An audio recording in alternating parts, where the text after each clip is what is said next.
শাকিব খানের সঙ্গে নতুন ৩ ছবিতে চুক্তিবদ্ধ হলেন চিত্রনায়িকা বিদ্যা সিনহা মিম।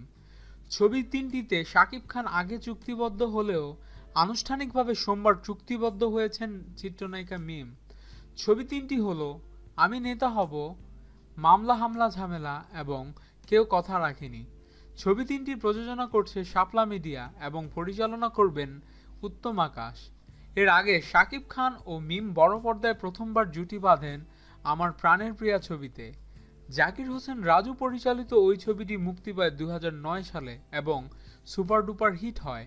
প্রযোজনা প্রতিষ্ঠানটির কর্ণধার মোহাম্মদ সেলিম খান জানিয়েছেন, আমি নেতা হব, মামলা হামলা ঝামেলা ও কেউ কথা রাখেনি ৩টি ছবিতেই মিমকে চুক্তিবদ্ধ করেছি, সাইনিং মানিও দিয়েছি।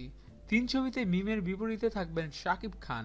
মিম বলেন, গত সোমবার দুপুরে আমি নেতা হব, মামলা হামলা ঝামেলা ও কেউ কথা রাখেনি ছবি ৩টিতে চুক্তিবদ্ধ হয়েছি।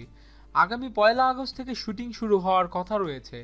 তিনি আরও বলেন, অনেক বছর পর শাকিব ভাইয়ের সঙ্গে কাজ করতে যাচ্ছি, তাও আবার ৩ ছবিতে। খুব ভালো লাগছে আমার।